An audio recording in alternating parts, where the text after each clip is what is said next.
your forecast first. Sponsored by Matex Heating, Cooling, and Plumbing.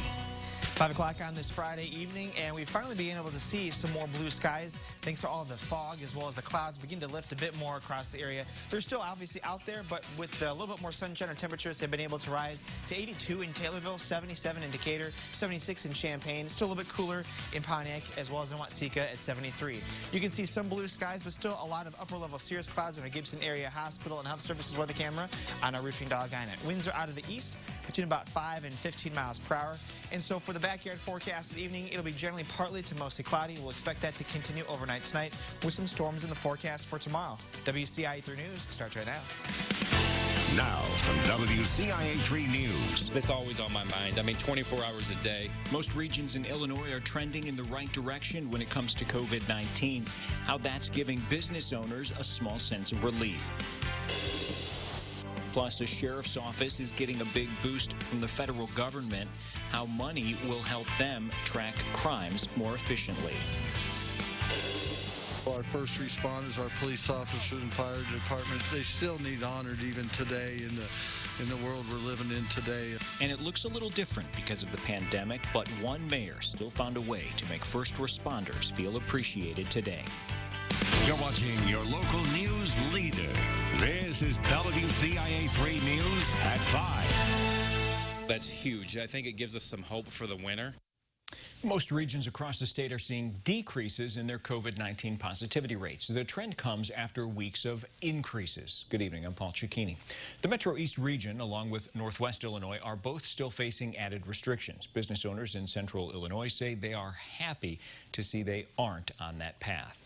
When Mark Fornash first heard some regions stopped allowing indoor seating again, he was terrified. He knew his business couldn't handle another shutdown. So when Region 3, specifically Sangamon County, started showing climbing case numbers, including single-day records multiple times in August, he feared the worst. But now Region 3, along with most regions across the state, are seeing decreased positivity rates, giving him a small sense of relief.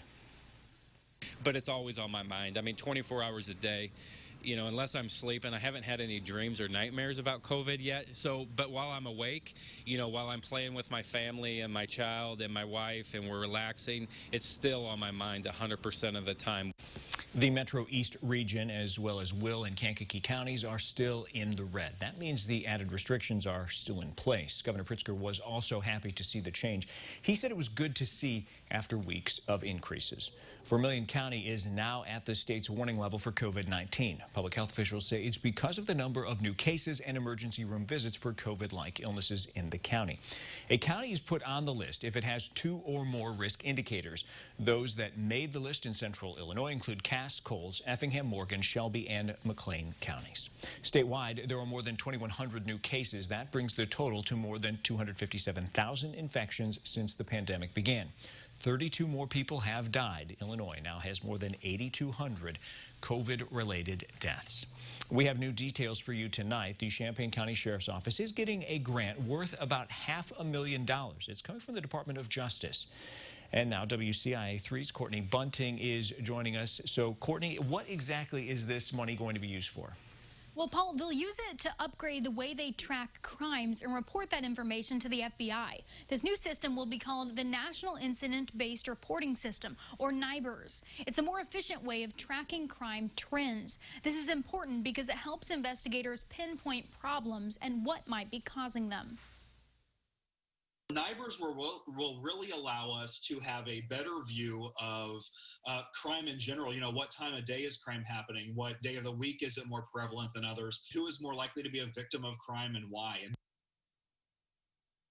One example of this is, let's say you're trying to find out how many domestic batteries with a knife have happened this year. With the current system, you could only look up a total of domestic batteries with a weapon. NIBRS can handle more specific searches. Now, their current system, it still has all of that information in it, but you'd have to look through each specific case in order to find it and total those numbers, instead of being able to do a quick search. They hope to have this new system rolling around January. Paul?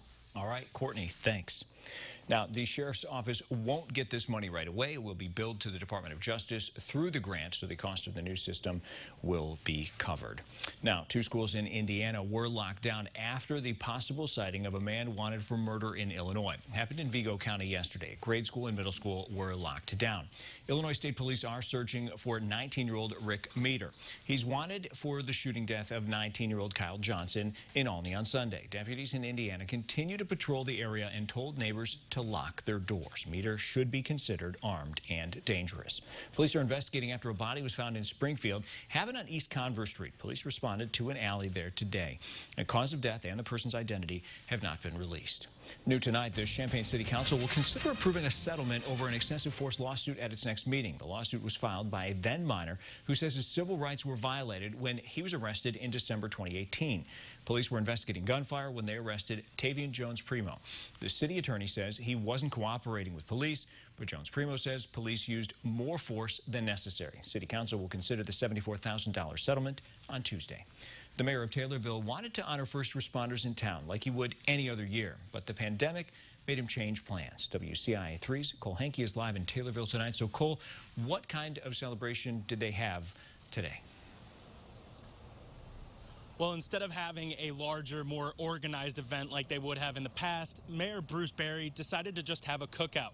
A local lawyer volunteered to grill, and then he invited all the police officers, the firefighters, and the county sheriff's officers to the cookout just to stop by, and if they wanted to hang out, get some food, they could, and if they wanted to just go on with their day, they could do that as well. He said that with the events of this summer, including the pandemic and nationwide pushes for police reform, he felt that it was necessary to show the officers that they were appreciated. Especially in the times that we're in now, you know, our first responders, our police officers and fire departments, they still need honored even today in the world we're living in today. A lot of the police officers are under fire now. The mayor also invited first responders from neighboring counties to come by as well. Christian County Sheriff Bruce Kettlecamp said that while his department sees support from across the county, an event like this will definitely boost morale. Reporting in Taylorville, I'm Cole Hankey, WCIA 3, your local news leader. Certainly a day like today is one to remember all of our first responders. Cole Hankey in Taylorville tonight. Cole, thanks. Well, today Americans are honoring first responders who first rushed up the towers on 9/11. How ROTC students memorialized their steps today. Plus this. It's been very important because of a lot of these kids don't have nowhere to go. A Friday night hangout spot for kids is reopening. How it's giving them a chance to socialize safely.